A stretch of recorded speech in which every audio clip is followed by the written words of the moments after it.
안녕하세요. 저는 인천에서 살고 있는 30대 중반 여자예요. 제가 여기다가 사연을 쓰게 된 이유는 그동안 정말 많은 일들을 겪었지만 몇 년 전 정말 충격적인 일을 겪게 되어 여러분들에게 이 일을 알려드리고 싶어서입니다. 아무리 생각해도 제 상식으로는 이해가 되지 않지만 여러분들의 객관적인 의견을 듣고 싶네요. 저는 또래에 비해 어린 나이에 결혼을 했습니다. 저희 가족이 워낙 아들 하던 집안이라 장녀였던 저는 그저 돈을 벌어다 주는 수단이었고 당연히 무엇을 배우거나 하지도 못했죠. 늘 남동생들한테 양보해야 했습니다. 그리고 어느 정도 나이가 차니까 부모님이 좋은 남자 만나서 시집이나 가라고 하더라고요.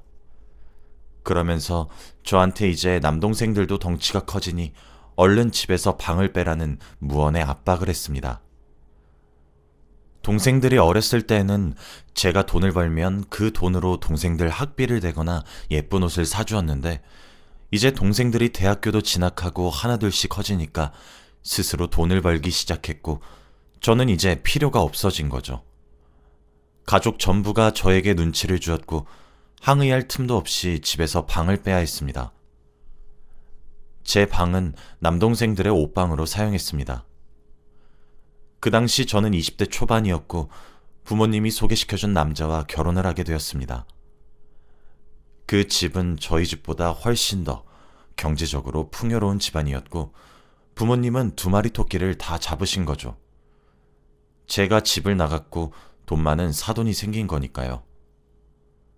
저는 반항할 수 없었고 상대 남자와 몇 번의 식사 자리를 갖고 바로 결혼식을 올렸습니다. 그 남자는 저보다 나이가 많았고 되게 듬직했어요. 사랑이 없는 관계라고 해도 어쨌든 부부여서 그런지 저를 잘 챙겨주기도 했고 자상했습니다. 저도 그 남자를 싫어하진 않았던 것 같아요. 저는 경제적인 활동을 모두 그만두고 바로 시댁에 들어가서 살게 되었죠.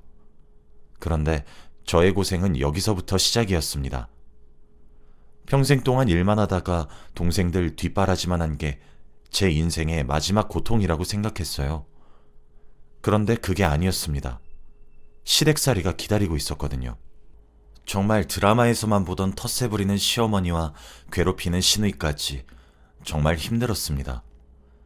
시어머니는 저를 가정부 부리듯이 대하면서 가만히 두지 않으셨고 저보다 나이가 한참 어린 시누이는 저한테 처음부터 반말을 쓰며 저를 괴롭혔죠. 처음에는 항상 이렇게 살아왔기 때문에 큰 타격감이 없었고 하라는 대로 잘 했습니다. 그런데 오히려 그게 시어머니와 시누이한테는 자극으로 다가왔는지 괴롭힘이 더 심해지더라고요. 원래 시댁은 궁전 같은 집이에요. 그래서 가정부도 여러 명 있고 집안을 관리해주시는 경비까지 있습니다. 운전을 해주시는 운전기사도 있으시고요. 그래서 그런지 시누이와 시어머니는 공주처럼 살고 있었죠. 그런데 그런 가정부가 해야 할 일을 제가 다 하고 살아야 됐습니다. 시어머니는 제가 시댁에 들어가자마자 저한테 리모컨 같은 걸 하나 주시더라고요. 그 물건이 어디에다가 쓰는지도 모른 채 그걸 받았죠. 그러면서 시어머니가 저에게 이 리모컨에서 소리가 울리면 내 방으로 오라고 했습니다. 바로 그 리모컨은 시어머니가 저를 부르고 싶을 때 부르는 거였어요. 저는 그 리모컨에서 소리가 나면 1분 안에 시어머니의 방으로 들어가서 시어머니가 하라는 대로 다 해야 했습니다. 정말 동물만도 못한 취급을 받았다 해도 과언이 아니죠. 그런데 이뿐만이 아니었습니다. 시어머니 혼자면 몰라요. 시누이까지 있었습니다. 시댁은 저녁을 다 같이 먹어요. 저도 처음에는 시댁 사람들과 저까지 해서 5명이 밥을 먹었습니다. 시아버지는 사업을 하셔서 집에 잘 계시진 않지만 가끔씩 저녁을 같이 드시곤 하세요. 그리고 그날도 여느 때와 다름없이 저녁밥을 먹고 있었습니다. 저는 눈도 마주치지 않은 채로 밥만 보며 깨작깨작 밥을 먹고 있었죠. 그런데 중간에 시누이가 배가 부르다면서 밥을 남기더라고요. 저는 아무런 대꾸도 하지 않고 밥만 먹고 있었죠. 그런데 갑자기 시누이가 저한테 자신의 밥그릇을 넘기면서 새언니, 제가 남긴 밥 드시지 않을래요? 라고 하는 게 아니겠어요? 저는 너무 당황스러워서 말도 못한 채로 벙쪄 있었는데 거기다 대고 시어머니가 "아이, 그래, 밥 남기면 아까우니까 며느리가 잔반 처리 좀 하자 라고 하시면서 보태셨죠. 저는 그때까지 웃으면서 먹지 않겠다고 배부르다며 좋게 거절했습니다. 그런데 뒤이어 시누이가 저에게 한 말이 너무 충격적이어서 말이 나오지 않더라고요. 새언니는 밥도 잘 못 먹고 살았을 텐데 저희 집에서 지금까지 못 먹은 밥이라도 먹어요. 새언니도 내 밥 먹고 배불러서 좋고 나도 밥 안 남겨서 쓰레기 안 남기고 좋고 우리들 다 좋은 거 아니에요? 그러니까 얼른 먹어요. 그러면서 저한테 계속 밥그릇을 건네더라고요. 저는 옆에 앉은 남편을 쳐다보면서 도움의 눈길을 계속 보냈지만 남편은 묵묵히 밥만 먹고 있었습니다. 어떻게 해야 할지 너무 막막했고 어찌할 바를 모르겠더라고요. 그런데 그때 중간에서 조용히 밥을 드시고 계시던 시아버지가 수저를 식탁에 탁 하고 내려놨습니다. 큰 소리로 내려놓으셨기에 저희 모두는 시아버지를 바라봤죠. 시아버지는 나지막히 "이제 좀 그만하거라 라고 하셨습니다. 그때 얼마나 감동을 받았는지 몰라요. 이 집에서 제 편은 아무도 없었고 모두 다 저를 놀리고 괴롭히기에 바빴는데 시아버지는 그 중에서 유독 저를 아껴주셨습니다. 제가 가정부가 해야 할 일을 다 하고 있으면 뒤에서 몰래 가정부들에게 가서 일을 하라고 시켰고 저는 시아버지 덕분에 자비를 하지 않아도 되었죠. 그리고 오늘처럼 제가 고난에 처해 있으면 저를 꺼내주시고 도와주십니다.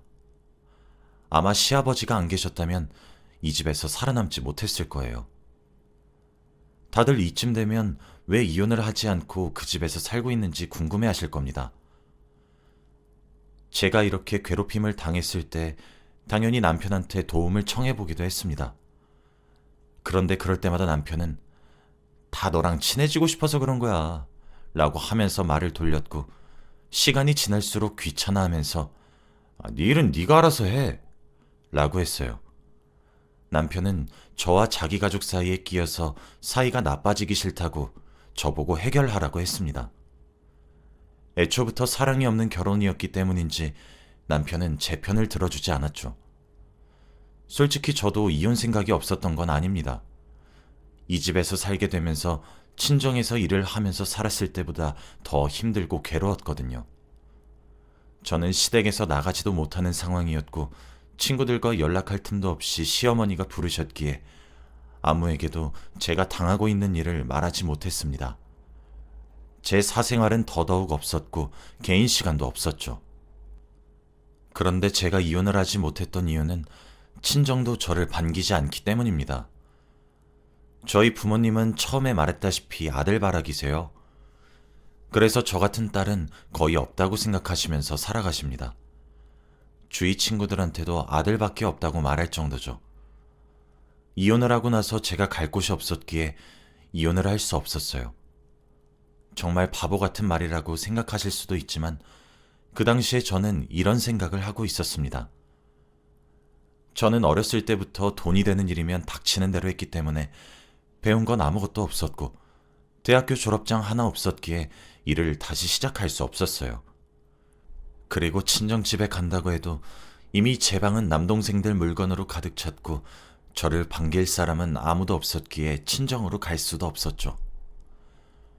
오히려 저는 짐이 되는 존재였습니다. 그리고 무엇보다 이미 결혼하고 시댁에 오고 나서부터 가족들과 연락을 하지 않은 지도 오래되었고요. 제가 살 수 있는 곳은 시댁밖에 없었습니다. 이 집을 나가면 더한 고생길이 있다는 것을 알고 있었죠. 그래서 악착같이 버틸 수밖에 없었어요. 그런데 제가 이렇게 시댁에 살면서 이런 괴롭힘만 받은 건 아니에요. 이런 신체적 폭력보다 정신적인 폭력도 많이 받았습니다. 시어머니가 손주가 보고 싶다고 하셨거든요. 시누이도 얼른 조카가 보고 싶다고 했고요. 매일같이 저에게 임신을 하라고 강요하였습니다. 그런데 이미 저와 남편은 사랑 없는 결혼이었기 때문에 임신이 될 리가 없어요. 남편은 저를 아내로 보는 것이 아니라 그저 동거인으로 보고 있었거든요. 저도 남편이 남자로 보이지 않았고요. 그래서 저희 사이에 아이가 생길 일이 전혀 없었습니다. 그런데 시어머니와 시누이는 임신이 되지 않는 이유가 제 몸에 이상이 있어서라고 생각했어요. 어느 날은 거실에서 시누이와 시어머니가 같이 아이가 나오는 프로그램을 보면서 하하호호 떠들고 있었고, 저는 그 옆에서 걸레질을 하며 청소하고 있었습니다. 그런데 대뜸 시어머니가 에휴, 저런 몸뚱아리인 며느리였으면 애초부터 결혼시키지도 않았지. 아무것도 할 줄 아는 게 없으면 임신이라도 하던가. 에휴, 내 팔자야. 임신이 안 되는 며느리를 가진 사람은 나밖에 없을 거야. 내가 전생에 무슨 죄를 지었길래. 에휴, 라고 하면서 신세한탄을 하시더라고요. 제가 임신이 안 되는 몸이라뇨. 시어머니는 저한테 물어본 적도 없으면서 그렇게 막말을 했습니다. 하지만 저는 그 말에 반항할 수 없었고 걸레질을 하면서 눈물만 뚝뚝 흘려야 했어요. 정말 힘들었고 정신적으로 피폐해지더라고요. 하루하루 잠에 들 때마다 다음날 눈이 뜨지 않게 해달라고 빌면서 잤습니다. 차라리 없어지는 게 낫다고 생각했죠. 그런데 저의 고통은 여기서 끝이 아니었습니다. 하늘도 무심하시지 더 충격적인 것이 저를 기다리고 있었죠. 바로 남편의 불륜이었습니다. 남편은 아주 대놓고 다른 여자를 만나고 다니고 있었어요. 매일 늦게 퇴근하고 집에 잘 들어오지 않는 게 단순히 일이 바빠서라고 생각했습니다. 그런데 어느 날 모르는 전화번호로 전화가 오더라고요. 저한테 전화가 올 사람은 없었기에 누군가 싶어서 전화를 받았고 그 사람은 남편의 불륜녀였습니다. 전화를 받자마자 저한테 자기가 지금 제 남편과 만나고 있는데 할 말이 있으니 잠깐 만나자고 당당히 욕을 하더라고요. 너무 어이가 없었고 뻔뻔한 그 여자의 태도를 보니까 이건 꼭 만나서 대화해야겠다고 생각했습니다. 저는 오랜만에 시댁에서 나와 근처 카페에서 그 여자를 처음 보았어요. 그런데 저와는 다르게 화려하게 자신을 꾸미고 있었고 짧은 치마에 하이힐까지 신으면서 저에게 인사를 하더라고요. 제가 그 여자 옆에 앉자마자 그 여자는 말을 했습니다. 제가 당신 남편을 만나고 있는데 이혼해주세요. 저와 이미 만난 지도 조금 되었고 결혼 생각도 있으니까요. 그리고 둘이 사랑하는 사이도 아니라면서요. 태연 씨가 그쪽은 그저 동거인 가정부에 불과하다고 하던데 그럼 빨리 이혼하시고 그쪽 인생 사세요. 아주 당당하게 저에게 이혼을 요구했고 저는 절대 안 된다고 했습니다. 아무런 증거도 없었고 저는 남편을 믿었거든요. 그 여자에게 못 믿는다고 증거 있냐고 거짓말하지 말라며 화를 냈지만 제가 그럴수록 상간녀는 신나서 자기 입으로 술술 불더라고요. 그러면서 남편과의 카톡 내용도 보여주었고 그 자리에서 상간녀 휴대폰으로 남편 전화번호로 전화를 걸어 확인도 시켜줬습니다. 남편은 상간녀 전화를 받고 저와 같이 있는지 모르는 건지 대뜸 응 여보 왜 전화했어? 라고 다정하게 상간녀를 여보라고 부르더라고요. 제 앞에서 상간녀는 스피커폰으로 제 남편과 전화통화를 하고 있었고 저는 너무 놀라서 아무 말 못한 채로 그걸 지켜봐야 했습니다. 그 시간이 정말 고문 같았어요. 한 번도 남편한테 저런 다정한 목소리를 들어본 적이 없는데 말이죠. 둘이서 오붓한 대화를 나누고 전화 끊는 다음 그 여자가 말을 했습니다. 들었죠? 저와 태연 씨는 이런 사이예요. 저희 사이에 그쪽이 낀 거라고요. 아, 그리고 그쪽 임신이 안 되는 몸이라면서요? 그런데 어쩌나 제가 임신이 되고 말았는데. 태연 씨 아예요. 그래서 더 결혼을 빨리 할 생각이고요. 그러니까 얼른 정리하고 최대한 빨리 그 집에서 나가주세요. 제가 그 자리 들어가야 하니까. 저는 그 말을 듣고 더 놀랐습니다. 남편이 바람을 피우는 것도 놀랐는데 거기다가 아이까지 생겼다뇨. 가뜩이나 시댁에서 손주 보고 싶다, 조카 보고 싶다 하면서 난린데 아이까지 생겼으니 정말 시댁에서 저 상간녀를 반길 것 같았습니다. 그날 저는 집으로 돌아와서 진지하게 생각을 했어요.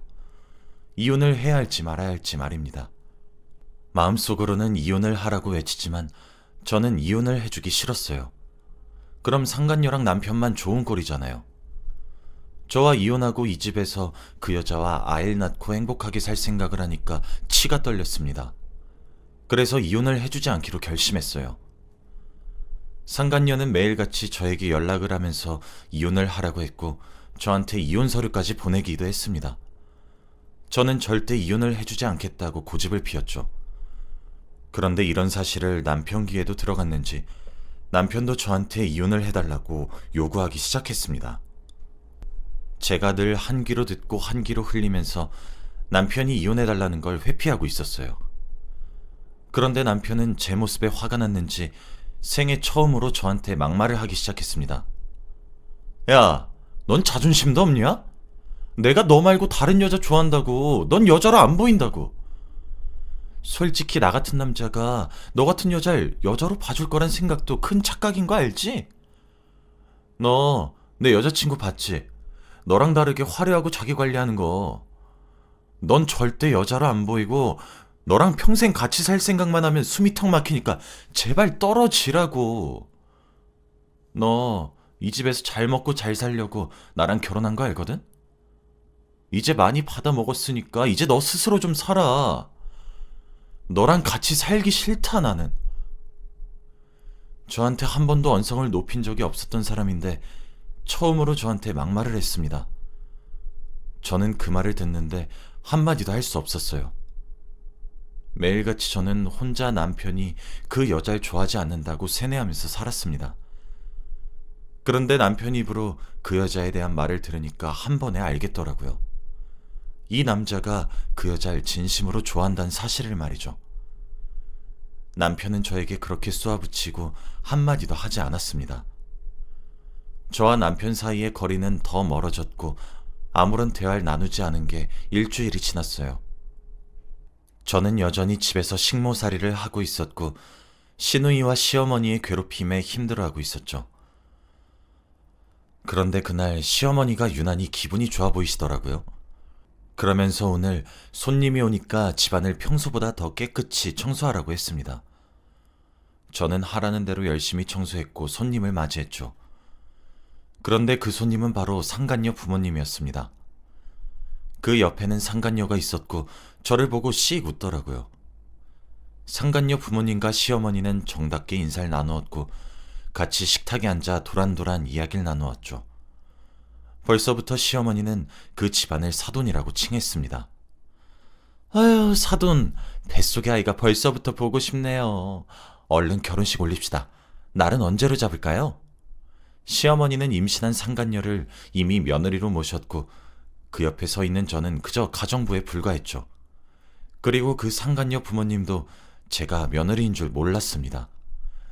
물론 남편이 지금 혼인을 한 사람이 있다는 것도 몰랐고요. 저는 정말 이 집에서 아무런 대접도 못 받고 사느니 차라리 이혼을 하는 게 마음이 편하다고 생각했어요. 사람답게 살아야겠다는 생각이 들더라고요. 그날 상간녀 가족들이 집에서 나가고 시어머니가 저를 부르셨습니다. 그러면서 저에게 너도 오늘 봤지? 이미 결혼식 날짜 다 잡았으니까 그 전에 깔끔하게 이혼해! 라고 하셨죠. 명령이었습니다. 저는 그날부터 매일 밤마다 가위에 눌리면서 잠을 잤고 정신과 치료도 받았어요. 제가 왜 이런 취급을 받아야 하는지 이해가 되지 않았고 세상을 살아갈 힘이 나지 않았거든요. 아무도 제 이야기를 들어주지 않고 모두가 저를 죄인 취급하니까 제가 잘못한 줄 알았습니다. 정신과 치료도 받고 우울증 약도 먹으면서 매일 밤마다 울었어요. 제가 이렇게 산 지 일주일 정도 지났고 시간이 지날수록 시댁 사람들의 이혼 강요는 더 심해졌습니다. 당장 3달 뒤가 결혼인데 언제 이혼하겠다는 거니? 당장 이혼해! 매일 이 말을 듣고 살아야 했죠. 그날도 여느 때와 다름없이 남편이 집에 들어오지 않아서 방에는 저 혼자 있었습니다. 또 혼자 숨죽이며 펑펑 울고 있었죠. 그런데 그때 누군가 문을 똑똑하고 두드리더라고요. 시어머니와 시누이는 원래 벌컥 문을 열고 들어오는데 저희 집에서 방문을 똑똑 두드리는 사람은 단 한 명이었습니다. 바로 시아버지였죠. 새벽에 갑자기 방으로 오셔서 이야기를 하자고 하더라고요. 저는 눈물을 참은 채로 시아버지의 말을 들었습니다. 아가, 이제 너도 네 인생 살거라. 이 집에 있을수록 네가 더 망가지는 것 같아. 그리고 꼭 그냥 나가지 말고 무조건 복수하거라. 내 아들이고 내 와이프고 내 딸이지만 정말 못됐어. 그치? 그러니까 꼭 복수하고 후련하게 이 집에서 나가거라. 나가서 친정으로 가지 말고 혼자서 씩씩하게 살고. 시아버지는 제 손을 잡으면서 이 말을 해주셨습니다. 저는 그때 처음으로 정신이 번쩍 들었어요. 제가 지금까지 어떻게 살아왔는지 머릿속에서 파노라마처럼 스쳐 지나갔고, 이제부터는 인생을 제대로 살아야겠다는 생각이 들더라고요. 그날 저는 시아버지의 말을 듣고 그들에게 복수를 해야겠다고 다짐했습니다. 저는 다음날 바로 상간녀 소송을 진행했어요. 이미 많은 증거들이 있었고 그들은 빼도 박도 못하게 인정을 할 수밖에 없었죠. 그리고 동시에 이혼도 진행했습니다. 시댁 사람들은 저한테 화를 내지도 않았습니다. 큰 돈을 쥐어주면서 묵묵히 받아들였고 드디어 집에서 나간다고 오히려 좋아했죠. 그런데 이렇게 깔끔하게 끝이 나니까 오히려 더 화가 나더라고요. 상간녀는 평범하게 직장 생활을 하고 있었거든요. 저는 결국 그 회사 사이트에 모든 증거 자료를 첨부해서 글을 썼습니다. 그리고 상간녀 부모님께 모든 사실을 다 말했습니다. 상간녀는 결국 회사에서 잘리고 집안에서도 퇴출을 당했죠. 속이 후련했고 과연 그들이 결혼을 계속 진행할 수 있을지 궁금했습니다. 상간녀가 저를 명예훼손으로 신고할 줄 알았는데 그러지 않더라고요. 저는 합의금까지 다 준비하고 있었는데 말이죠. 아무튼 저는 그 집에서 나와 혼자서 씩씩하게 일을 다시 시작했습니다. 당연히 친정집에는 연락 한 통 오지 않았고 시댁에서도 저한테 연락하지 않았어요. 아마 그 집안끼리의 싸움이 커져서 저한테 화풀이할 틈도 없어 보였습니다. 그리고 몇 개월이 지났어요. 지금 결혼을 했는지 파혼을 했는지는 궁금하긴 했지만 알 수 없었습니다. 아무랑도 연락을 하지 않았거든요. 그동안 저는 좋은 사람들과 함께 일을 하고 있었고 적은 월급이었지만 혼자 살기에는 충분했습니다. 그런데 어느 날 상간녀한테서 연락이 오더라고요. 잘 살고 있을지 못 살고 있을지 궁금해서 전화를 받았습니다. 그런데 전화를 받자마자 그 여잔 저한테 너 때문에 유산됐다고 하더라고요. 정말 통쾌했고 짜릿했습니다. 복수의 맛이 이런 건 줄 전혀 몰랐어요.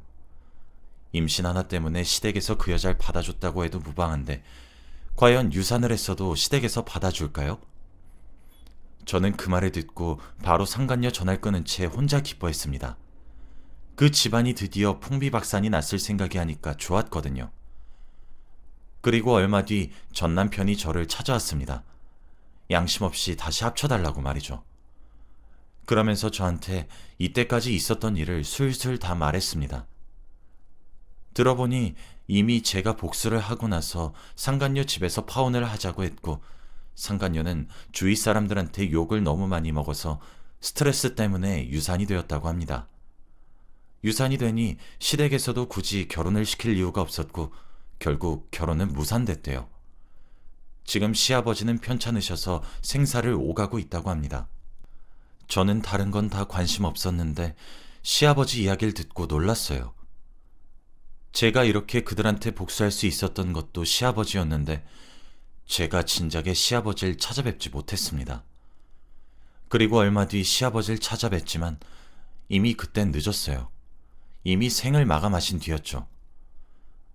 저는 무거운 마음을 안고 장례식장에 갔는데 상주는 아무도 서지 않았습니다. 시어머니와 시누이 그리고 전남편 중에 아무도 장례식장을 지키고 있는 사람이 없었어요. 어떻게 그렇게 매정할 수 있나요? 다들 시아버지의 회사 때문에 잘 먹고 잘 살았던 거였으면서 사람이 이렇게 하늘나라로 갔는데 자기 앞가림만 중요하다고. 그날 저는 펑펑 울었습니다. 시아버지가 너무 불쌍하고 가여웠거든요. 결국 상주는 제가 섰습니다. 다들 저를 보시고는 아이고 그쪽이 며느리였군요. 이 사람이 죽기 전에 며느리 자랑을 얼마나 했는데 라고 하시면서 저를 좋게 보셨습니다. 시아버지 지인분들이 다 저를 아시고 좋은 말만 해주시니 시아버지가 저를 많이 아꼈다는 것을 알게 되더라고요. 그리고 저 말고 다른 가족은 장례식장에 오지도 않으니 다들 시아버지를 보고 눈물을 훔치셨습니다. 저도 장례식장에 있는 동안 계속 울었죠. 그렇게 평생을 다 바쳐서 일을 하고 가족들에게 돈을 벌어다 주었는데 돌아오는 건 아무것도 없었잖아요. 결국 이렇게 될 걸 과연 시아버지도 알고 있었을까요? 제 친부모님보다 더 친아버지 같던 시아버지가 돌아가셨고 지금은 그 일이 있고 몇 년이 지났습니다. 매년 시아버지 묘에 가서 제사도 드리고 해요. 아무도 제 편이 아니었을 때 혼자 저를 위로해 주셨거든요. 시아버지 없었으면 어떻게 살았을까 싶습니다. 지금 돌아와서 과거의 일들을 떠올리면 그저 그렇게 흘려 생각할 수 있지만 유독 시아버지 장례식장 일만 생각하면 가슴이 아려와요. 늘 희생만 하셨던 시아버지였는데 하나밖에 없는 가족이 자기 장례식장에 오지 않았다고 생각하면 얼마나 슬퍼하실까요? 그 집 사람들한테 너무 화가 납니다. 제 이야기는 여기까지예요. 혹시 제 이야기를 들으시고 자신과 비슷한 경험을 하고 있다고 생각하시면 최대한 빨리 끊어내세요. 들어주셔서 감사합니다.